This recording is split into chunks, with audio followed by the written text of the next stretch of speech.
অনতিবিলম্বে এই আওয়ামী লীগকে নিষিদ্ধ করে পরিপত্র জারি করলেই দেখবেন আওয়ামী তৎপরতা বন্ধ হয়ে যাবে, দিল্লি থেকে ষড়যন্ত্র বন্ধ হয়ে যাবে।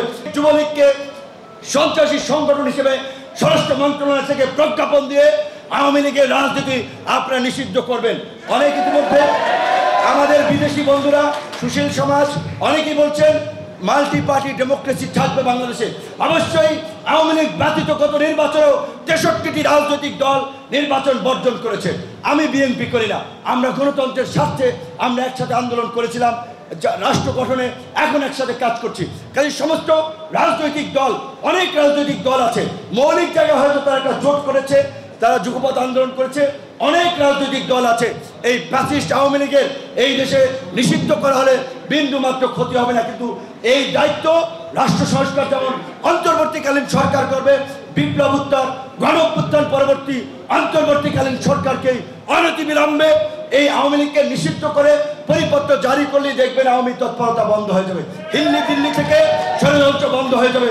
এবং দিল্লিকে আমরা পরিষ্কার বার্তা দিতে চাই, তোমরা গত 15 বছরে গুম খুন নারকীয় তাণ্ডব চালাতে আওয়ামী ফ্যাসিস্টের তোমরাও সহযোগী ছিল। তোমাদের বিরুদ্ধে দাঁড়িয়ে আমরা নির্বাচন পরবর্তী ভারতীয় পণ্য বয়কট, ভারতীয় আধিপত্য এবং আগ্রাসনের বিরুদ্ধে লড়াই করেছি। কাজেই তোমরা যদি এই দেশকে আবার নতুন করে স্থিতিশীল করার চেষ্টা করো, আওয়ামী লীগের পুনর্বাসন করার চেষ্টা করো, তোমাদের সাথে সম্পর্ক ভালো হবে না।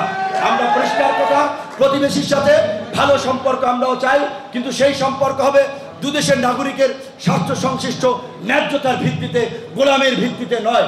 ডক্টর ইউনূস সাহেব যেভাবে বলছেন পরিষ্কারভাবে, তোমাদের 7 সিস্টার্স কনসার্ন, আমাদের পার্বত্য চট্টগ্রামকে তোমরা স্বাধীনতার পরবর্তী থেকে অস্থিতিশীল করে যাচ্ছ।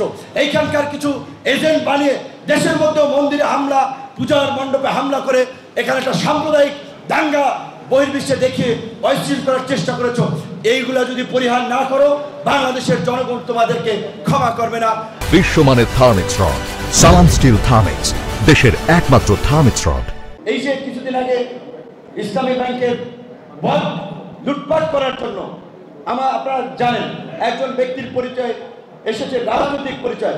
এদের কারণে বিপ্লব ব্যর্থ হবে, এদের কারণে আমরা কলঙ্কিত হব, আমাদের দিকে আঙুল তুলবে।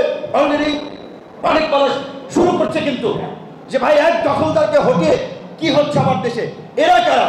কাজে এরা যদি রাজনৈতিক দলের হোক, এদের বিরুদ্ধে অবশ্যই ব্যবস্থা নিতে হবে। মনে রাখতে হবে, এখনই কিন্তু কোনো রাজনৈতিক সরকার প্রতিষ্ঠা হয়নি, অন্তর্বর্তীকালীন সরকার প্রতিষ্ঠা হয়েছে। তারা আমাদের ম্যান্ডেট নিয়ে কাজ করবে, আমাদের সহযোগিতা চেয়েছে, আমাদের সহযোগিতা আমরা করবো। কিন্তু আমরা অন্তর্বর্তীকালীন সরকারের কাছেও পরিষ্কারভাবেই বলতে চাই, বাংলাদেশে আমরা দেখেছি বিভিন্ন সময় আন্তর্জাতিক ষড়যন্ত্র থেকে বিরাজনীতিকরণের প্রক্রিয়া হয়েছে।